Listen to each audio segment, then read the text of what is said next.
What is up, guys? Vendetta here, and today I'm going to bring you a review that I've never done before. I'm not reviewing a video game, I'm reviewing a comic book. That comic book is Spider-Man One More Day. Spider-Man One More Day was basically a story of where Peter Parker took the advice of Tony Stark and he blurted his name out. Like, he told the public who he was, Peter Parker. And it ended up biting him back on the butt because his villains ended up getting closer to him than what he thought.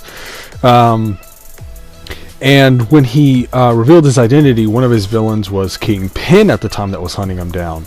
And Kingpin had a hit on his head.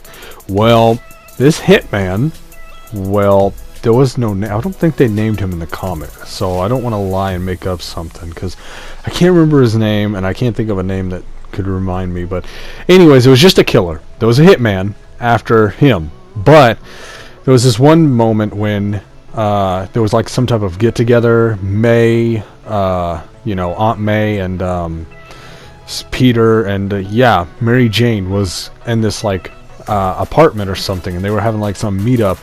And I guess the sniper was waiting in another building across the way.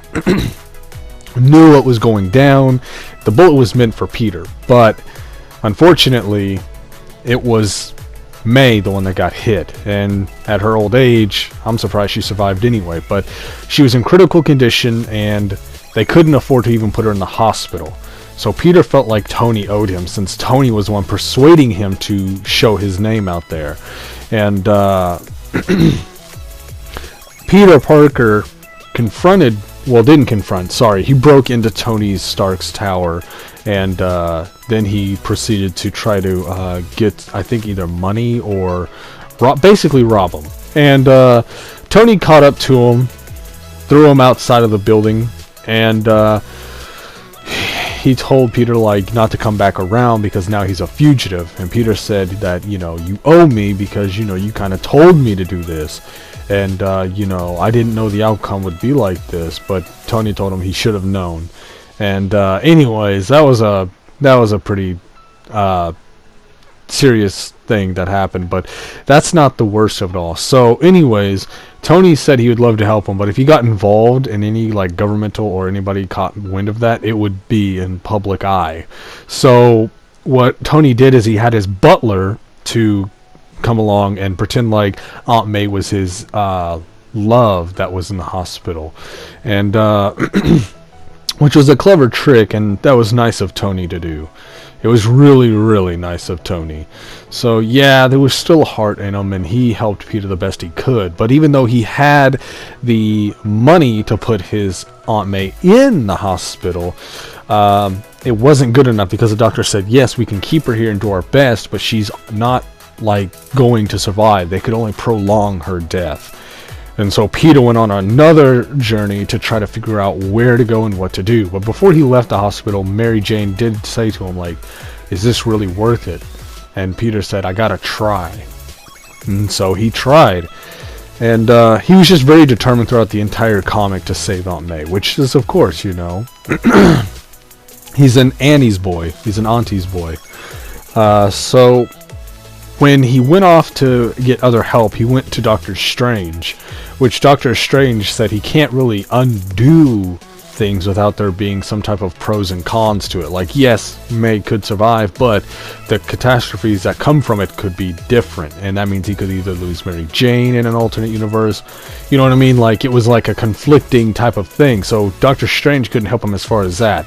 So Doctor Strange told him that, look, we all die, it's natural. And Peter told him, yeah, that's fine, but we can't, it's not normal to just die from a bullet wound. She could still be alive today if it wasn't. I'm sorry, I'm having hiccups. I don't know why they're fucking happening now. But anyway, long story short, Doctor Strange couldn't help. So Peter took it up on his own to go to this spell book that he had, and he tried to go back in time to stop the events from happening.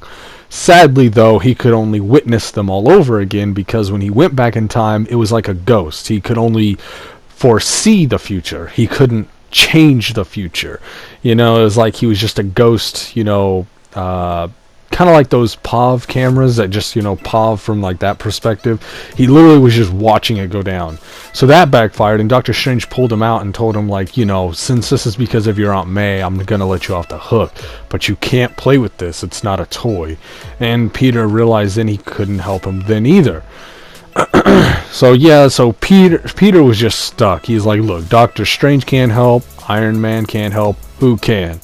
So Peter, being the young arrogant person he is, he keeps trying to find other ways. Well, as he's going through, like, you know, just webbing around and, like, you know, trying to figure, like, no, actually, I think at this point he was walking. Yeah, he wasn't webbing around. I'm sorry, I take that back. He was in his normal clothes. He's just walking around the city at night, thinking, like, what can he do? You know, what else is there to do? So he walks by this little girl with red hair, and I think that that she knew him, and he didn't know that she knew him. You guys understand this when I explain later. But then he also met a man that talked to him about, explaining to him about how, you know, anything in life can always change and never take it for granted, yada yada yada.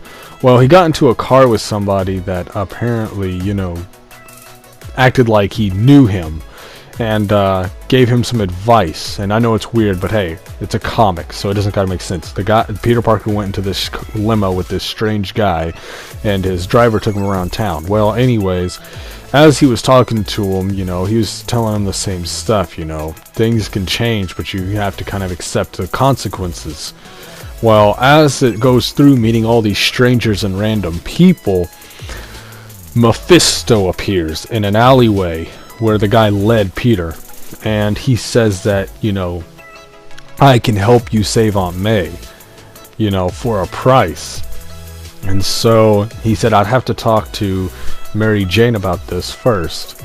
And then Mephisto said, of course. So Mary Jane got a heads up on the info, and when she got updated on everything, they asked what the consequences was of, you know, the sacrifice of saving Aunt May. Mephisto simply said, I want your love. Because they at first assumed it was like a soul or something, but Mephisto was saying, in today's society, souls are boring. He would rather have someone's sorrow and pain, and it felt good to him. So anyways, he wanted Mary Jane's and Peter Parker's love. MJ at first wasn't having it, and neither was Peter. They were like, no, they were like conflicting, and they were kind of like going back and forth, like, yeah, we could save her, and I know you've been with her this whole time, and it's really fucked up how she's gonna go out, but is it really worth to abandon our love, our future that we could have together? Anyways, they agree because Mary Jane, I don't know, and see, here's the part that I didn't like about the comic was the ending. It was confusing, and it was so many unanswered questions. Like, one is when they agreed, MJ and Peter, she whispered something to Mephisto and said, I can offer you even more. And then it was never explained what that was. I guess I was supposed to figure it out. Maybe I'm just clueless and bad at guessing and paying attention. But if you guys can explain in the comments, all you comic book fans that know more than I do, please fill me in on the ending parts that I missed. Because I don't know. I didn't get that part. I'm sorry. But anyways, so the end is Mephisto saying this. But remember, what you do can change everything. And that reminded Peter of what those other people, those strangers, was telling him, like the little girl, the guy that in the limo, and the guy that he met in the park. And Peter said, wait a minute, that sounds familiar. And Mephisto showed all these different people. Turns out these were alternate universes where Peter was a businessman, always trying to impress people. That redheaded little girl was MJ and his daughter that could have been, but because they sacrificed their love and their history together just to save Aunt May, some things never existed anymore. They never happened or will happen. And it was like a dark twist. And in the end, it just showed Peter, you know, being late for like some type of party that Osborn was having. And when he went there, MJ was there, but she was just staring at him with like a sad face. And all one of Peter's friends said was, how's, you know, MJ or something, and Peter said she still hasn't forgiven me. So it was just a really big unanswered thing. I'd probably give this comic 5 spider symbols. No, yeah, 5 spider symbols out of 10. Just because it was confusing and the ending was a little unexplained to me. I prefer a good ending, that's all. Sorry, guys. But that's my final verdict. Like, subscribe. Thanks for watching.